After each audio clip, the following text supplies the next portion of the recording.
Քաղաքացիական պայմանագիրը երբ դեմ քվեարկեց եւի 1 տարի առաջ մոտ էս ժամանակները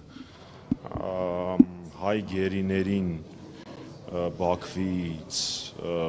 վերադարձնելու կոչի COP29-ի հետ կապված հայտարարության նախագծին, տապալեց այդ նախագիծը, որը զերո ներքաղաքական օրակարգ ուներ, որևէ տառ ներքաղաքական չկար։ Դրանից հետո իրանց ամեն ինչ սպասելի է, բայց դա ոչ մի կապ չունի այս լսումները եւ ցանկացած գործողություն, որը արվում է բանտարկյալների հետ կապված, բոլորիս նախ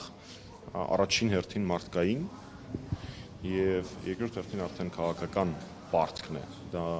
այդ մարդիկ մեր պայքարի ընկերներն են, իրենցից յուրաքանչյուրի փոխարեն կարող է լինել մեզանից յուրաքանչյուրը եւ մենք պարտավոր ենք ցանկացած միջոց, ցանկացած հնարավորություն օգտագործել այդ խնդիրը բարձրաձայնելու։ Գիտեք, այստեղ նույն տրամաբանությունն դուք ինձ կարող եք հարցնել, իսկ միջազգային կազմակերպություններին նամակներ գրում եք, երբ որ հերթական քաղբանտարկյալը ավելանում կամ հերթական խայտարակությունն է տեղի ունենում քաղբանտարկյալների թեմայով, իհարկե այդ բոլոր նամակները գրվում են միջազգային կառույցներին։ Արձագանքը կամ չկա, կամ մեզ չի գոհացնում,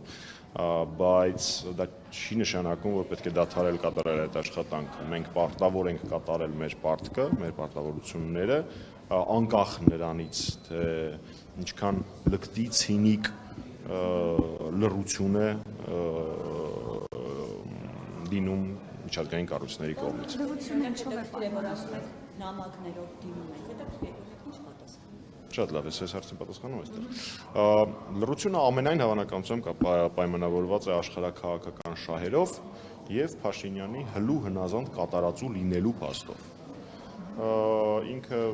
ծառայի կարգավիճակով ծառայում է մի քանի աշխարհաքաղաքական կենտրոնների շահերին, թերևս այդ աշխարհաքաղաքական կենտրոնները չեն ուզում իրենց ծառային փոխել կամ որևէ խնդիր առաջացնել իրենց ծառայի նկատմամբ։ Ամեն դեպքում ասենք, որ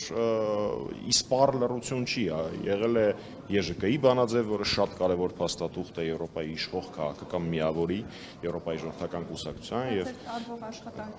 հեսա դա եղել է Հայաստանի Հանրապետական կուսակցությունն է ԵԺԿ անդամ եւ մեր առաջարկով է այդ բանաձևը ընդունվել, որտեղ հստակ նշվում է, որ Հայաստանում առկա են քաղբանտարկյալներ, անվանական նշվում է Արմեն Աշոտյանի հարցը։